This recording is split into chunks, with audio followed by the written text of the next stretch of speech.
Hi friends, నేను మీ doctor జంగం Vishwanath, psychology మరియు PIE ఫ్యాకల్టీని. అంతేగాక మీకు ఇష్టమైన శ్రీ విద్యా పబ్లికేషన్ పుస్తక రచయిత. ఈరోజు మనం తెలంగాణ విద్యా వ్యవస్థకు సంబంధించి కీలకమైన టీజీ ఎడ్యుకేషన్ పాలసీ రికమెండేషన్ మరియు ఆరుట్ల పబ్లిక్ స్కూలు మరియు యంగ్ ఇండియా ఇంటిగ్రేటెడ్ స్కూలు వారి యొక్క రికమెండేషన్ ఏమిటి, మరి ఇవన్నీ కూడా ప్రతి పోటీ పరీక్షకు చాలా చాలా ఇంపార్టెంట్. ఎందుకంటే విద్యా వ్యవస్థ సమూలంగా మారింది. మరీ ప్రత్యేకంగా తెలంగాణ విద్యా వ్యవస్థ పూర్తిగా ఒక విద్యా కమిషన్ ఆధ్వర్యంలో చాలా మంచి ఫలితాలు సాధించింది. వారు కొన్ని రికమెండేషన్స్ ఇచ్చారు. ప్రభుత్వం కూడా వాటిని పరిగణలోకి తీసుకొని ఇంప్లిమెంట్ చేయబోతుంది. కాబట్టి ఈ యొక్క టాపిక్ చాలా చాలా ఇంపార్టెంట్. అది డిప్టీ డిఓ అయినా, డైట్ అయినా, బీఈడ్ అయినా, తెలంగాణలో ఏ పోటీ పరీక్ష అయినా వీటిని తప్పించుకోలేము. కాబట్టి ఓపికతో జాగ్రత్తగా వినండి, ఖచ్చితంగా ఫలితాలు ఉంటాయి. మరి డిప్టీ డిఓ, డైట్ మరియు బీఈడి నోటిఫికేషన్ చాలా అరుదుగా వచ్చే నోటిఫికేషన్ కాబట్టి మీరు చాలా సీరియస్గా ఇంకా వేగాన్ని పెంచాల్సి ఉంటుంది. ఎందుకంటే అవకాశాలు మళ్ళీ మళ్ళీ రావు. ఈ పోస్ట్ విలువ ఇప్పుడు తెలిస్తే బాగుంటుంది, తర్వాత ఉద్యోగం రాకపోతే చాలా ఇబ్బంది పడుతుంది. కాబట్టి మంచి అవకాశం. ఆకలి వేసినప్పుడు అన్నం ఉండదు, అన్నం ఉన్నప్పుడు ఆకలి వేయదు, రెండు ఒకేసారి ఉన్నాయి. తక్కువ సమయం ఉంది, ఎక్కువ చదవండి, ఏది పడితే చదవకండి. మీకు మళ్ళీ మళ్ళీ చెప్తున్నాను, ఎక్కువ తింటే బలం రాదు, ప్రోటీన్ ఫుడ్ తింటే బలం వస్తుంది. మన యాప్లో అద్భుతమైన క్లాసులు, అద్భుతమైన మెటీరియల్, ఎగ్జామ్స్ తెలుగు మీడియంలో, ఇంగ్లీష్ మీడియంలో సమగ్రమైన మెటీరియల్. మళ్ళీ వేరే వైపు చూడాల్సిన అవసరం లేదు. ఒక పద్ధతి ప్రకారం పకడ్బందీగా వెళ్తున్నాం. మళ్ళీ టెస్ట్ సిరీస్లు ప్రారంభమవుతాయి, సిద్ధంగా ఉండండి. కాబట్టి ఏమి చదివినా కొన్ని రోజులే, ఎంత చదివినా కొన్ని రోజులే. కాబట్టి ఈసారి ఓపిక ఉన్నంత వరకు కాదు, ఊపిరి ఉన్నంత వరకు సిద్ధం కండి. తర్వాత చాలా అద్భుతాలు సృష్టిస్తారు. మరి ఇది కూడా ఓపికతో వినే టాపిక్. కోరిక ఉన్న ప్రతి ఒక్కరూ ఓపిక చేసుకొని తీరికతో చదవాలి. దాంట్లో భాగమే ఈ టాపిక్. ప్రతి పాయింట్ చాలా ఇంపార్టెంట్, చాలా అద్భుతమైంది. చాలామందికి తెలియంది, మీకు మాత్రమే తెలిసింది. ఎందుకంటే మీరు వైవిధ్యం కాబట్టి. మరి మీకు ఏ అనుమానాలు ఉన్నా సరే మీకు చెప్పడం జరిగింది. మనకు వాట్సాప్ నెంబర్ ఉంది. ఆ వాట్సాప్కు మీరు ఖచ్చితంగా మెసేజ్ చేయండి. మేము ఖచ్చితంగా స్పందిస్తాం. మన యాప్లో చాట్ బాక్స్ నొక్కి మెసేజ్ దగ్గర మెసేజ్ చేయండి. మన యాప్ ప్లేస్టోర్ నుంచి డౌన్లోడ్ చేసుకోండి. జంగం విశ్వనాథ్ సైకాలజీ గురు అనే యాప్ ఖచ్చితంగా మీ దగ్గర ఉండాలి, విజేతలందరి దగ్గర ఉండాలి. మన యాప్లోనే ఎక్కువ మంది ఉంటారు. అందరూ కూడా చాలా సీరియస్ అభ్యర్థులు, డెడికేటెడ్ అభ్యర్థులు, పరీక్షలు రాస్తున్నారు, బాగా చదువుతున్నారు, బాగా కష్టపడుతున్నారు. మీరు అలాంటి కేటగిరీకి చెందితే ఖచ్చితంగా మన యాప్లో ఉండండి. మేము మీ వెన్నంటి ఉంటాం. All the best. ఇక్కడ చూడండి ఒక్కసారి, టీజీ ఎడ్యుకేషన్ పాలసీ చూడండి. ఇది మొత్తం కూడా అన్ని వ్యవస్థల గురించి మాట్లాడినప్పుడు ఎక్కువగా పాఠశాల విద్య, 1 నుంచి కాదు పూర్వ ప్రాథమిక పాఠశాల నుంచి మొదలుకొని 12 వరకు వారు చేసిన రికమెండేషన్ ఏమిటి, ఆ పుస్తకాన్ని మీరు చదవలేరు కాబట్టి చాలా పెద్దగా ఉంటుంది. 400 పైచిలుకు పేజీలు ఉంటుంది. కాబట్టి మనకి ఏది అవసరమో నాకు తెలిస్తే తెలిసినట్టు కాదు, మీకు అర్థమైతే బాగా తెలిసినట్టు. మరియు అంతేకాకుండా మొత్తం చెప్పకుండా మీకు ఏదైతే అవసరమో అది మాట్లాడుతున్నాను. చాలా చాలా చాలా ఇంపార్టెంట్. చూడండి, పూర్వ ప్రాథమిక పాఠశాలల మౌలిక సదుపాయాల గురించి చెప్పింది. మొదటగా ఇక్కడ చూస్తే క్యాంపస్, ఒకవేళ ప్రాథమిక ఉన్నత పాఠశాలలోనే మన పూర్వ ప్రాథమిక పాఠశాల ఉంటే, అక్కడే మన పూర్వ ప్రాథమిక పాఠశాల ఉంటే, ఇది చెప్పింది రికమెండేషన్ ఆల్రెడీ ఇంప్లిమెంట్ అవుతున్నాయి. అది కూడా మనం మాట్లాడుకోవాలి. పూర్వ ప్రాథమిక పాఠశాల ఉంటే పిల్లల రక్షణ కోసం ఖచ్చితంగా ఫెన్సింగ్ వేయించాలి, కంచె వేయించాలి. ఒకవేళ మన పూర్వ ప్రాథమిక పాఠశాల ఎర్లీ ఈసీసీ లేదా పాఠశాల కంటే ముందున్న ఎల్కేజీ, యూకేజీ లేదా బాలవాటికలు లాంటివి సపరేట్గా ఉంటే, సపరేట్గా ఐడియల్గా ఉంటే, స్టాండ్ అలోన్ ఉంటే, గేటుతో కూడిన బలమైన కాంపౌండ్ వాల్ నిర్మించాలి. ఇది ఫస్ట్ రికమెండేషన్ చేసింది. ఎందుకంటే పిల్లల గురించి ఆలోచించి. మరి పూర్వ ప్రాథమిక పాఠశాల కోసం కనీసం 1/2 ఎకరం స్థలం ఉండాలి. ఓపెన్ ప్లే ఏరియాతో కలిపి 22,000 చదరపు అడుగులు ఉండాలి. ఇది ఎలా పడితే అలా చెప్పలేదు, ప్రామాణికంగా విద్యా కమిషన్ ఇచ్చినటువంటి రిపోర్ట్. డైరెక్ట్గా అడగవచ్చు. పూర్వ ప్రాథమిక పాఠశాల కోసం తెలంగాణ విద్యా కమిషన్ కేటాయించిన స్థలం ఎంత ఉండాలి అన్నప్పుడు చాలా ఇబ్బంది అవుతుంది. కాబట్టి డెప్త్గా చదవాలి, డెప్త్గా చదవాలి, డీప్గా చదవాలి. మరి చూడండి, ప్రతి సెక్షన్కు ఒక శిక్షణ పొందిన మహిళా ఉపాధ్యాయురాలు ఉండాలి, మరి ఒక చైల్డ్ కేర్ అసిస్టెంట్ ఉండాలి. ఇది వాళ్ళు ఇచ్చిన రికమెండేషన్. జరుగుతున్నదేమో కూడా మనం చెప్పాలి. ప్రస్తుతం జరుగుతుంది, ఆల్రెడీ స్టార్ట్ అయ్యాయి. ఎన్ని స్కూల్లో స్టార్ట్ అయ్యాయి, మరి వారి యొక్క వేతనం ఎంత, ఎవరు ఉంటారు. మరి ఒక చైల్డ్ కేర్ అసిస్టెంట్ ఉండాలి. ఉపాధ్యాయులకు కనీసం 1 సంవత్సరం వ్యవధి గల ఏ కోర్సు చేసి ఉండాలంటే ఎర్లీ చైల్డ్హుడ్ ఎడ్యుకేషన్ డిప్లొమా శిక్షణ పొందిన గ్రాడ్యుయేట్లు ఉండాలి. ఇది వాళ్ళు చెప్పినటువంటిది. మరియు టెక్స్ట్ బుక్స్ అనేటువంటివి ఉండవు, అన్నీ కూడా లెర్నింగ్ మెటీరియల్స్ క్లాస్ రూమ్లోనే ఉంటాయి. ఇది కేవలం ప్రాథమిక పాఠశాలకు సంబంధించిన అంశం, రికమెండేషన్. మరి ఇక్కడ చూస్తే తెలంగాణ ప్రీ ప్రైమరీ పాఠశాల ప్రస్తుత స్థితి ఎలా ఉంది చూడొకసారి. తెలంగాణ అంగన్వాడీ సెంటర్ల బలోపేతం, స్కూల్ రెడీనెస్ ప్రోగ్రామ్ మరియు ప్రాథమిక పాఠశాలలతో అంగన్వాడీలను అనుసంధానించే ఆటోమేటిక్ ట్రాన్సిషన్ విధానం అమల్లో ఉంది. ఆటోమేటిక్ ట్రాన్సిషన్ అనే పదం అంటే వీటిని ప్రభుత్వ పాఠశాలతో అనుసంధానం చేయడాన్ని ఆటోమేటిక్ ట్రాన్సిషన్ అంటారు. ఈ పదం వెలుగులోకి వచ్చింది ఈ మధ్య కాలంలోనే. ఇక్కడ చూడండి, ప్రీ ప్రైమరీ పాఠశాల సంఖ్య మొత్తం ఆల్రెడీ 2 విడతలుగా మనకు జీవోలు వచ్చాయి కాబట్టి 4131, రైట్. 5538 ఉద్యోగాలకు నోటిఫికేషన్ ఇవ్వడం జరిగింది. దాంట్లో టీచర్లు మరియు ఇన్స్ట్రక్టర్లు ఎంతంటే 2769. మిగతా వాళ్ళందరూ కూడా ఎవరంటే ఆయాలు. ఇది కామన్ పాయింట్. ఇన్స్ట్రక్టర్లకు నెలకు జీతం 8000, ఆయాలకు 6000 చొప్పున చెల్లించున్నారు. ఇక్కడ చూడండి, 1 లక్ష చొప్పున నిధులు మంజూరు చేయడం జరిగింది ఒక పాఠశాలకు. ఒక ప్రీ ప్రైమరీ పాఠశాలకు 1 లక్ష చొప్పున. అంటే ఎందుకంటే బెంచీలు, కుర్చీలు, ఆట సామాగ్రి, నవీకరణ, గోడకు రంగులు లాంటివి 1 లక్ష రూపాయలు, రైట్. జిల్లాలో చూడండి, ఇక్కడ టైమింగ్స్ ఉన్నాయి చూడండి. జిల్లాలో ఉదయం 9 గంటల నుంచి 12:30 వరకు. అదే హైదరాబాద్లో టైమింగ్ చూడండి, ప్రీ ప్రైమరీ పాఠశాల టైమింగ్స్ చాలా డిఫరెంట్గా ఉన్నాయి. ఇది నోట్ చేసుకోవాలి మీరు ఖచ్చితంగా.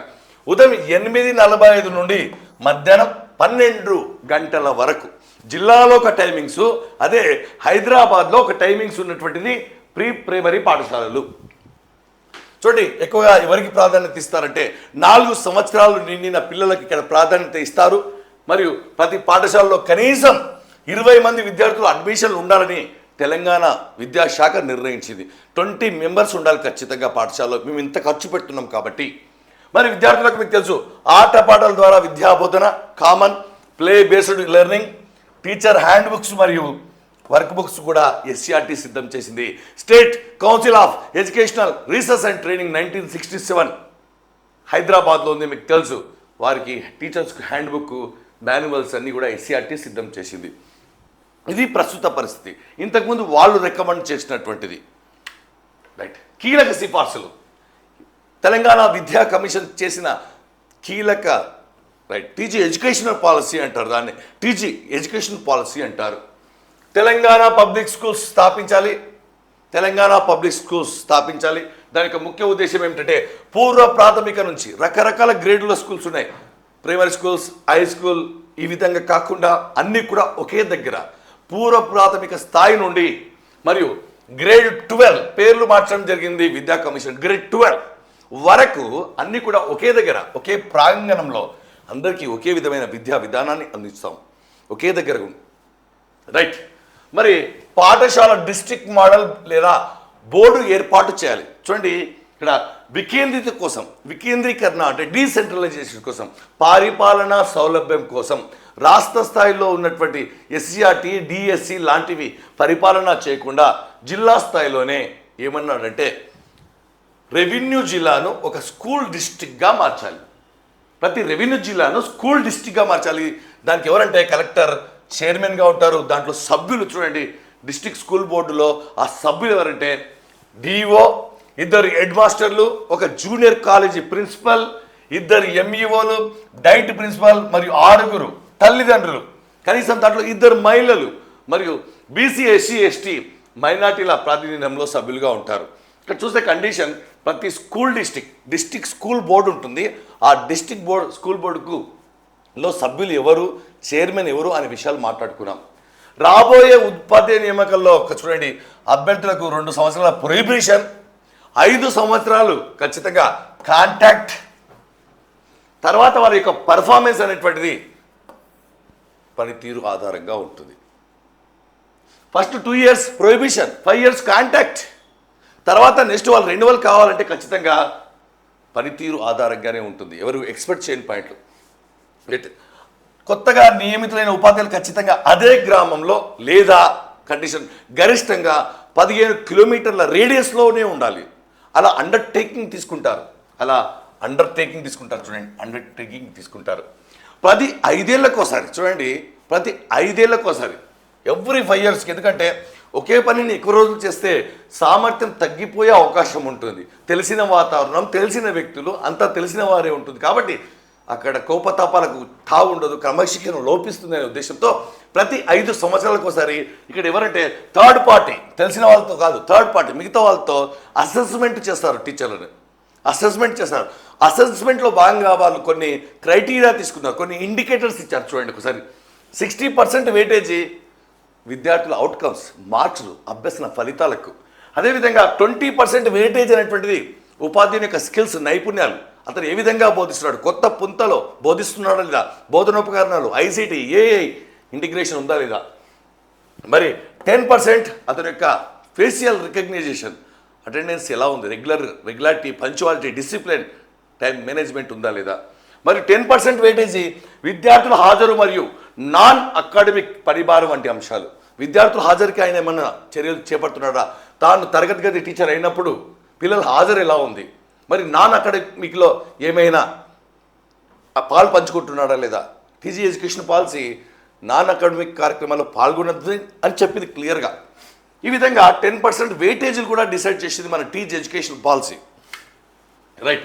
Under performing teacher, under performance ఉన్నారనుకోండి, మనం టీచర్లకు మొదటిసారి షోకాజ్ నోటీస్ ఇస్తారు, మళ్ళీ టైం 2 years కూడా ఇస్తారు, సెట్ కండి అని. లేదా అదే కంటిన్యూ చేస్తే సర్వీస్ నుంచి తొలగిస్తారు. 2 years టైం ఇచ్చిన తర్వాత కూడా అదే కంటిన్యూ అయింది అనుకోండి, అండర్ పర్ఫార్మెన్స్ ఉందనుకోండి, తొలగించడం జరుగుతుంది. రాబోయే 10 ఏళ్ల పాటు హై స్కూల్ హెచ్ఎం పోస్టులను 50% ప్రత్యక్ష అంటే డైరెక్ట్ మరియు 50% ప్రమోషన్స్, తర్వాత 100% direct recruitment. High school head మాస్టర్లకు ప్రమోషన్ పైన కాకుండా ఇప్పుడు కొన్ని సంవత్సరాలు అంటే 10 సంవత్సరాలు మాత్రమే 50% డైరెక్ట్, 50%. ఇప్పుడు ప్రమోషన్ ఛానల్ 70%, 30% ఉంది. కానీ ఈ యొక్క హెడ్ మాస్టర్కి సంబంధించి ఈ విధంగా విధి విధానాలు రూపొందించడం జరిగింది. మరి ఆటోమేటిక్ ప్రమోషన్ రద్దు. ప్రమోషన్ పొందాలంటే స్కూల్ అసిస్టెంట్లకు చూడండి 5 years అనుభవం ఉండి 45 సంవత్సరాల లోపు ఉండాలి, మరియు రాత పరీక్ష ఉంటుంది, మరియు సైకోమెట్రిక్ పరీక్షలు పాస్ కావాలి. స్కూల్ అసిస్టెంట్ ప్రమోషన్ పొందాలంటే మినిమం 5 years సర్వీస్ ఉండాలి, 45 years లోపల ఉండాలి, మరియు రాత పరీక్ష written test and psychometric test pass అయి ఉండాలి. రూల్. పూర్తి స్థాయి ఇన్ఛార్జ్ ఎంఈఓలు ఉండకూడదు. భవిష్యత్తులో 2 ఎంఈఓలు ఉంటారు ఖచ్చితంగా. సంయుక్తంగా 2 మండలాలను పర్యవేక్షిస్తారు. చూడండి ఒకసారి, సంయుక్తంగా ఒకరు అడ్మినిస్ట్రేటివ్ పర్సన్ ఉంటే ఒకరు అకాడమిక్. మరి డిఈఓ పోస్టులో మంజూరు చేయమని చెప్పింది 24 ఆల్రెడీ మంజూరు అయిపోయాయి. పర్ఫెక్ట్. టీచర్లకు నాన్ అకాడమిక్ యాక్టివిటీస్ పెట్టొద్దు, ఎందుకంటే క్వాలిటీ తగ్గుతుంది అని చెప్పి ప్రాథమిక పాఠశాలల్లో డాటా ఎంట్రీ, రికార్డు నిర్వహణ కోసం 15,000 గౌరవ వేతనంతో స్థానిక గ్రాడ్యుయేట్లను తీసుకోండి. వాళ్ళకు పేరు చూడండి, అడ్మినిస్ట్రేటివ్ అసిస్టెంట్లుగా కాంటాక్ట్ పద్ధతిని తీసుకోండి. టీచర్లకు పనిభారం తగ్గుతుంది, 15,000 ఇవ్వండి. లోకల్ గ్రాడ్యుయేట్స్ని తీసుకోండి. అదేవిధంగా హై స్కూల్ పిషన్, అదేవిధంగా 400 కంటే ఎక్కువ మంది విద్యార్థులు ఉన్న పెద్ద పాఠశాలలో నాన్ టీచింగ్ బాధ్యతల కోసం 25,000 జీతంతో ఎస్టేట్ మేనేజర్ నాన్ టీచింగ్ పూర్తిగా చూసుకునే వ్యక్తి 400 పైచిలకు విద్యార్థుల సంఖ్య పెరిగితే ఎస్టేట్ మేనేజర్. రైట్. ఎస్ఐఈటి మీకు తెలుసు, state institute of education and technology, SIET. CIT సెంట్రల్లో ఉంటుంది, జాతీయ స్థాయిలో central institute of education and technology. ఇది state institute of education and technology. దాని కేంద్ర స్థాయిలో, ఇది రాష్ట్ర స్థాయిలో. దీన్ని ఏం చేయమంటున్నా అంటే ఎస్సీఆర్టీలో విలీనం చేయాలి అంటున్నారు. ఇదేం ఫంక్షన్లో లేదు యాక్చువల్గా. మరి ఎస్ఐటి అనే సంస్థ తెలుసు మీకు, విద్యార్థులకు పాఠ్యాంశాలను దృశ్య శ్రవణ పరికరాల ద్వారా అందిస్తుంది, ఆడియో వీడియో రేడియో పాఠాల ద్వారా. మరి గ్రేడ్ 9, 10 విద్యార్థుల కోసం పాఠశాల ముగిసిన తర్వాత 4:30 నుంచి 6:30 వరకు స్పెషల్ క్లాసెస్ ఎవరికి 9, 10. అదే 11, 12 వారికి జాతీయ స్థాయిలో పోటీ పరీక్షల కోసం ప్రత్యేక క్లాసులు జాతీయ స్థాయిలో. 11, 12, 9, 10 వాళ్ళకేమో స్పెషల్ క్లాసెస్. 11, 12 వారికి ఖచ్చితంగా కోచింగ్ క్లాసెస్. దేనిపైన అంటే జాతీయ స్థాయిలో నీట్, ఎఫ్సెట్ లాంటి పరీక్షలు. గ్రేడ్ 3 వరకు ఎలాంటి హోంవర్క్ ఇవ్వకూడదు. గ్రేడ్ 3 వరకు ఎలాంటి పీజీ ఎడ్యుకేషన్ పాలసీ ప్రకారం ఏ క్లాస్ వరకు, ఏ గ్రేడ్ వరకు ఇవ్వకూడదు అంటే గ్రేడ్ 3 వరకు. మరియు గ్రేడ్ 6 నుండి మాస్ కాపింగ్, అందరూ కలిసి కాపీ. మాస్ కాపింగ్ అంటే అందరూ మాస్ కాపీ వేరే, మాస్ కాపింగ్ వేరే. సెంటర్ మొత్తం కాపీ కొడుతున్నట్టు. మరి ఈ సందర్భంలో మాస్ కాపింగ్ నిరోధించేందుకు గ్రూప్ యాక్టివిటీ కాకుండా ఇండివిజువల్ యాక్టివిటీ ఇవ్వాలి. గ్రూప్ అయితే అందరూ కలిసి చర్చించుకుంటారు, కొంత తెలివైన వారు ఉంటారు, తెలివి తక్కువ వారు ఉంటారు. కాబట్టి గ్రూప్ యాక్టివిటీ ఇవ్వకుండా ఇండివిజువల్ ప్రాజెక్టులు ఇవ్వాలి. చూడండి, గ్రూప్ ప్రాజెక్టులకు బదులుగా వ్యక్తిగత ప్రాజెక్టు పనులు మాత్రమే ఇవ్వాలి. అంత కీన్గా అబ్జర్వ్ చేసింది మన విద్యా కమిషన్. మరి నర్సరీ నుండి గ్రేడ్ 10 వరకు ఇంగ్లీషు మరియు తెలుగు తప్పనిసరిగా బోధించాలి. నర్సరీ నుండి చూడండి గ్రేడ్ 10 వరకు. మరియు గ్రేడ్ 1 నుండి హిందీ లేదా ఉర్దూను ఆప్షన్గా చేర్చాలి. హిందీ లేదా ఉర్దూను అప్పట్లో కొందరు 6వ తరగతి నుంచి చదువుకున్నారు గవర్నమెంట్ పాఠశాలలో. చూడండి, గ్రేడ్ 1 నుండి హిందీ లేదా ఉర్దూను ఆప్షన్గా చేర్చాలి. అయితే సంస్కృతం గురించి ఒక కామెంట్ చేసింది మన ఎడ్యుకేషన్ పాలసీ. ఏంటంటే దేశవ్యాప్తంగా చాలా తక్కువ మంది ఉన్నారు కాబట్టి నెగ్లెక్ట్ చేయండి అని చెప్పింది.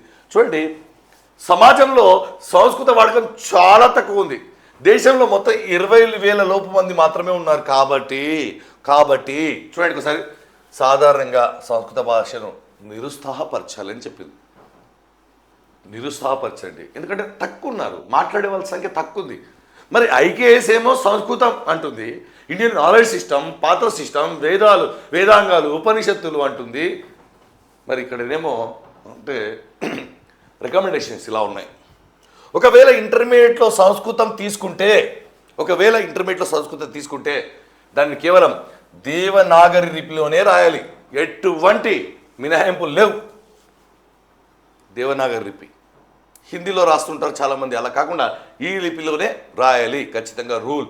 ఎలాంటి మినహాయింపులు ఇవ్వకండి. రైట్.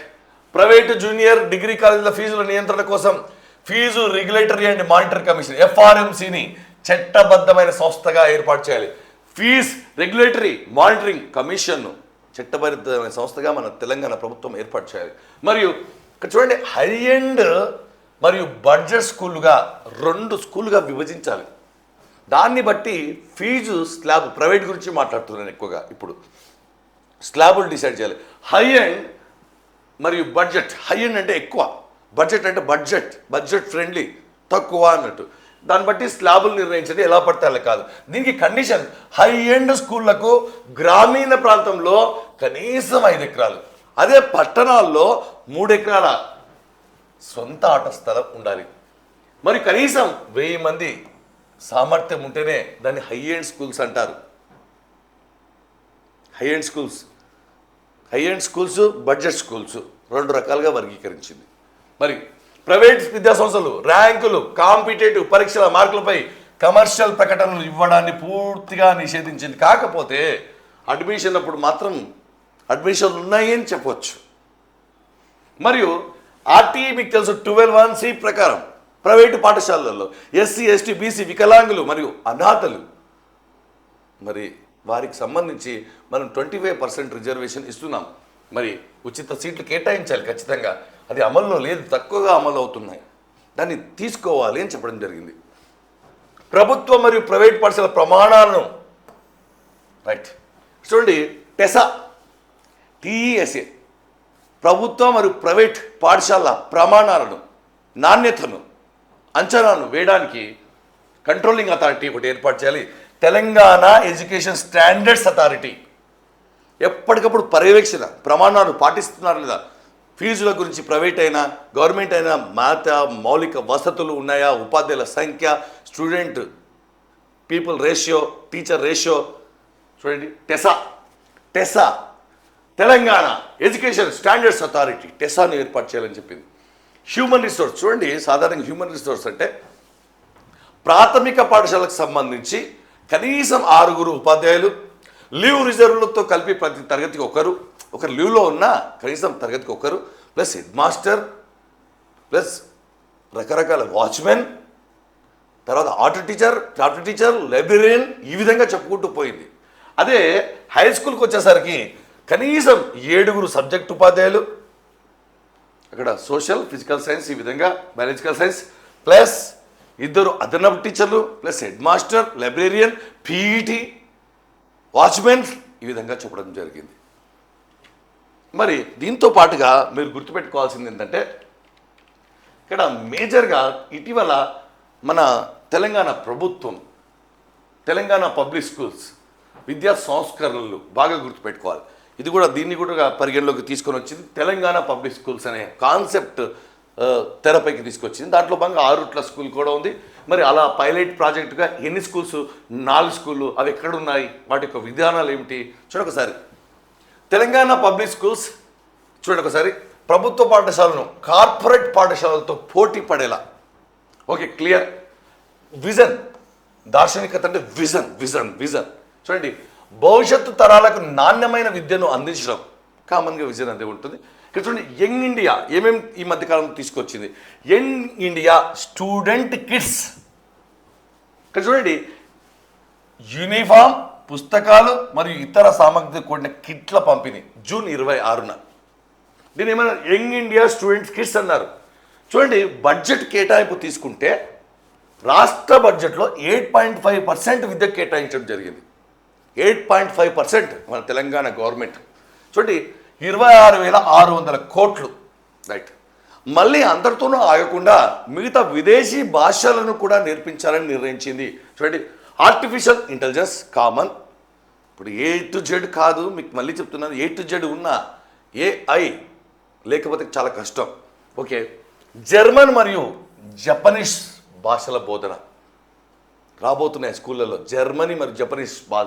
మరియు ఐటీఐ మీకు తెలుసు, ఇండస్ట్రియల్ ట్రైనింగ్ ఇన్స్టిట్యూషన్, దానికి కూడా ప్రభుత్వం పట్టించుకుంది. చూడండి ఐటీఐలను అడ్వాన్స్డ్ టెక్నాలజీ సెంటర్స్గా మార్చడం, ఇది ప్రిఫరెన్స్లో పెట్టుకుంది.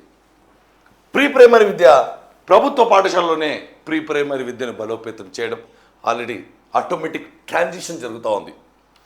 నెక్స్ట్ ఎడ్యుకేషన్ స్పోర్ట్స్ గురించి కూడా బాగా పట్టించుకుంది. తెలంగాణ దేశంలోనే విద్య మరియు క్రీడల హబ్ మార్చడానికి, ఓకే, ఉపాధ్యాయుల సర్దుబాటు, విద్యార్థుల సంఖ్యకు అనుగుణంగా ఉపాధ్యాయులను సర్దుబాటు చేసే ప్రక్రియ చేయాలని నిర్ణయించుకుంది. స్కిల్ యూనివర్సిటీ చూడండి, స్కిల్ లేకపోతే మనం కిల్ అయిపోతాం కాబట్టి స్కిల్ యూనివర్సిటీ కూడా ఏర్పాటైంది. 26 చూడండి ముఖ్యమైన యంగ్ ఇండియా స్టూడెంట్స్ కిట్ ఎప్పుడు ఇచ్చారు చూడండి, జూన్ 19, 2026. స్కిల్ ఉపాధి కల్పన, చదువుతో పాటు ఉపాధి కల్పన కూడా ముఖ్యంగా ఏర్పాటు చేయడంతో మనకు స్కిల్ యూనివర్సిటీ కూడా రావడం జరిగింది. దాంతోపాటుగా ఆరుట్ల పబ్లిక్ స్కూల్, ఈ ఆరుట్ల పబ్లిక్ స్కూల్ చరిత్ర చాలా వైరల్ అయింది ఈ మధ్యకాలంలో. కాబట్టి మనం తెలుసుకోవాలి ఖచ్చితంగా ఇది ఏ జిల్లాలో ఉంది, ఎక్కడ ఉంది, ఎందుకు దీన్ని తీసుకున్నారు అనేటువంటి. చూడండి తెలంగాణ పబ్లిక్ స్కూల్ అనే కాన్సెప్ట్లో భాగంగా మనకు ఇది ఆరుట్ల అనేటువంటిది ఒక ప్రధాన పైలట్ ప్రాజెక్ట్. ఎందుకంటే ఇటీవల సీఎం గారు అక్కడ వెళ్ళడం జరిగింది, ప్రారంభించి చాలా రోజులు అయినప్పటికీ కూడా దీనికి ఈ మధ్య కాలంలో వెళ్ళడం జరిగింది. కాబట్టి ఈ స్కూల్కు చాలా ప్రాధాన్యత ఉంది. చూడండి జూన్ 17, 2026, జూన్ 17, 2026 దీన్ని ప్రారంభించడం జరిగింది. మొత్తము రాష్ట్ర వ్యాప్తంగా 100 పాఠశాలను ఏర్పాటు చేయాలనుకున్నారు. దాంట్లో భాగంగా మొత్తము 4 పాఠశాలలు ఎన్నుకోవడం జరిగింది. దాంట్లో ఆరుట్లో ఒకటి, అది రంగారెడ్డి జిల్లా, మరియు మంచాల అది రంగారెడ్డి జిల్లా. ఉమ్మడి మహబూబ్నగర్ జిల్లా, సీఎం గారి సొంత జిల్లా అయినటువంటి ఉమ్మడి మహబూబ్నగర్ జిల్లాలో వంగూరు మరియు పోలంపల్లి. Okay, clear. మరి నర్సరీ నుండి ఇంటర్మీడియట్ వరకు ఒకే ప్రాంగంలో ఆంగ్ల మాధ్యమంలో విద్యా బోధన ఈ స్కూళ్ళ యొక్క కాన్సెప్ట్. మరి కార్పొరేట్ పాఠశాల ధీటుగా డిజిటల్ తరగతి గదులు, సైన్స్ ల్యాబ్లు, లైబ్రరీ మరియు జిమ్ సదుపాయాలు, ఉచిత రవాణా సౌకర్యం, బ్రేక్ఫాస్ట్, మధ్యాహ్న భోజనం, స్నాక్స్. ఈ పాఠశాల ప్రత్యేకత. 100లో భాగంగా మనం 4 పైలట్ ప్రాజెక్టులలో ఒకటి గురించి మాట్లాడుతున్నాం.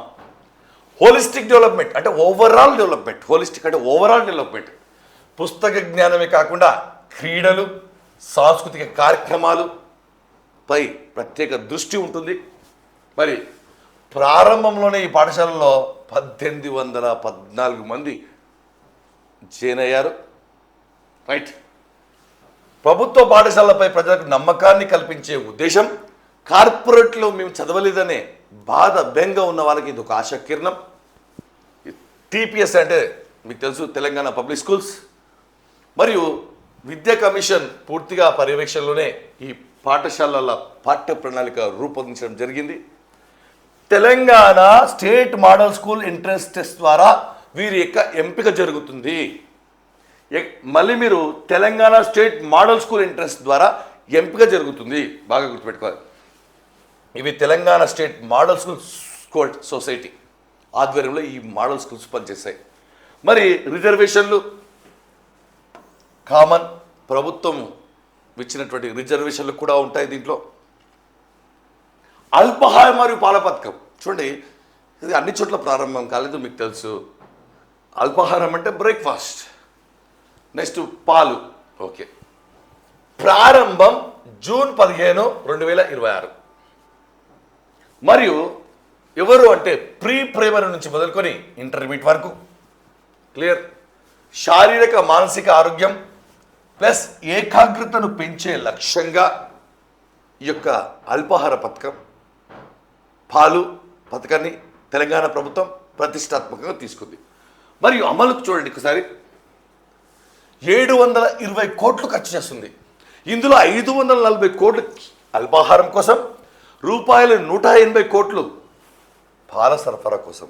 అయితే ఇక్కడ మేజర్ పాయింట్ దాగి ఉంది. చూడండి ఒకసారి, నిర్వహణ. చూడండి, నిర్వహణ ఎవరు? ఈ యొక్క పాలు అల్పాహారం స్కీమ్ సంబంధించిన నిర్వహణ ఎవరు? చూడండి, మన్నా ట్రస్ట్ మరియు Hare Krishna movement charitable trust. Manna trust మరియు Hare Krishna movement charitable trust వంటి స్వచ్ఛంద సంస్థల ఆధ్వర్యంలో ఈ యొక్క కేంద్రీకృత సెంట్రలైజ్డ్ కిచెన్స్ ద్వారా ఆహారాన్ని అందిస్తున్నారు. ఈ రెండు చాలా గుర్తుపెట్టుకోవాలి. అయితే మొదటి దశలో 1269 ప్రభుత్వ పాఠశాలలో దాదాపు 1.44 లక్షల మంది విద్యార్థులకు స్కూల్ మరియు జూనియర్ కాలేజీ ఈ పథకాన్ని అమలు చేస్తున్నారు. ఈ దశల వ్యాప్తిగా రాష్ట్ర వ్యాప్తంగా 29 లక్షల మంది విద్యార్థులకు విస్తరించబడుతుంది అని చెప్పడం జరిగింది. మరి మెను మరియు పౌష్టికాహారం చూడండి, సోమవారం ఎలా ఉంది, మంగళవారం ఎలా ఉంది చూడండి. పాలు కామన్, మంగళవారం, బుధవారం, గురువారం, శుక్రవారం, శనివారం ఇది ఖచ్చితంగా మీరు నేర్చుకోవాలి. సోమవారం దోశ, మిల్లెట్, పూరి ఇవన్నీ చూడండి ఒకసారి. చూడండి, పాలు వారానికి బాగా గుర్తుపెట్టుకోండి, పాలు రెగ్యులర్ కాదు, మళ్ళీ పాలు వారానికి 3 రోజులు, సోమ, బుధ, శుక్ర అంటే డే బై డే. మరియు రాగి జావా మిగిలిన 3 రోజులు మంగళ, గురు, శని పంపిణీ చేస్తున్నారు. ఇక్కడ పాలు ఉంది, మంగళవారం లేదు, బుధవారం ఉంది, మళ్ళీ శుక్రవారం ఉంది. మరి మిగతా రోజులు ఏమి ఇస్తున్నారంటే రాగి జావా పాలు ఇవ్వని రోజు రాగి జావా ఇస్తున్నారు. ఇది తెలంగాణలో చాలా విద్యా సంస్కరణలు వచ్చాయి, చాలా. మరి ఇది కూడా మీకు తెలుసు, యంగ్ ఇండియా ఇంటిగ్రేటెడ్ స్కూల్స్. మళ్ళీ ఇవేంది Telangana public schools, young India school. ఇది చూడండి, పేరులోనే integrated residential schools. Young India integrated residential schools అంటే ఏంటంటే గురుకులాలు, మైనార్టీ ఉంది, జ్యోతిబా పూలే అన్నిటినీ ఒక దగ్గర చేర్చే పథకం. చూడండి ఒకసారి, వేరువేరుగా ఉన్న ప్రభుత్వ గురుకుల పాఠశాలలను ఒకే చోట చేర్చి ప్రపంచ స్థాయి వసతులతో ఇంటిగ్రేటెడ్ స్కూల్స్ నిర్మించడం, కట్టడం జరుగుతున్నాయి కట్టడాలు. రైట్. గతంలో మీకు తెలుసు ఎస్సీ ఎస్టీ బీసీ మైనారిటీల కోసం విడిగా గురుకులాలు ఉన్నాయి. వాటిన్నిటినీ ఒకే దగ్గర పాఠశాలను నడిపించే బృహత్తర కార్యక్రమమే ఈ యొక్క young India integrated schools. So ఇక్కడ 2024-25లో బడ్జెట్ ప్రసంగంలో చెప్పడం జరిగింది, మేము ఇలా చేయబోతున్నామని. ఎన్ఈపి 2020లో సూచన స్కూల్ కాంప్లెక్స్ భావనను ఇది పోలి ఉంది. స్కూల్ కాంప్లెక్స్ అంటే అన్ని స్కూల్స్ ఒకటే దగ్గర, school complex right. GOMS number 12 తేదీ 24 ద్వారా ఈ పాఠశాల స్థాపనకు పరిపాలన అనుమతులు లభించాయి. చూడండి, ఎన్ఈపి 2020 తగ్గట్టుగా విద్యా ప్రమాణాలు ఉంటాయి. రాష్ట్రం సొసైటీ రూపంలో ఒక సొసైటీని ఏర్పాటు చేస్తుంది. మరియు స్కూల్ మేనేజ్మెంట్ వచ్చేసి ప్రతి క్యాంపస్లో ఒక డైరెక్టర్ లేదా ప్రిన్సిపల్. ఎందుకంటే అన్ని స్కూళ్ళ కలయిక కాబట్టి ఇప్పుడు ప్రతి స్కూల్ సపరేట్గా ఉంది. గురుకుల, model school, Jyotiba Phule, tribal ఈ విధంగా సపరేట్గా ఉంది కాబట్టి అంత ఒకటే దగ్గర కాబట్టి డైరెక్టర్ అన్న లేదా ప్రిన్సిపల్ అన్న పోస్ట్ ఇచ్చి ఇక్కడ పర్యవేక్షణలో అకాడమిక్ అడ్మినిస్ట్రేషన్ భాగాలు నడుస్తాయి. తాజా అప్డేట్ మీకు తెలుసు, ప్రతి అసెంబ్లీ నియోజకవర్గానికి ఒక యంగ్ ఇండియా ఇంటిగ్రేటెడ్ స్కూల్ ఉంటుంది. మొత్తం ఎన్ని స్కూల్స్ చూడండి, ఇక్కడ 119 పాఠశాల నిర్మాణాలు జరుగుతున్నాయి. ప్రతి అసెంబ్లీ కాన్స్టిట్యూషన్కి బాగా గుర్తుపెట్టుకోవాలి రైట్. 2026-27 బడ్జెట్లో బాగా నిధులు కేటాయించారు.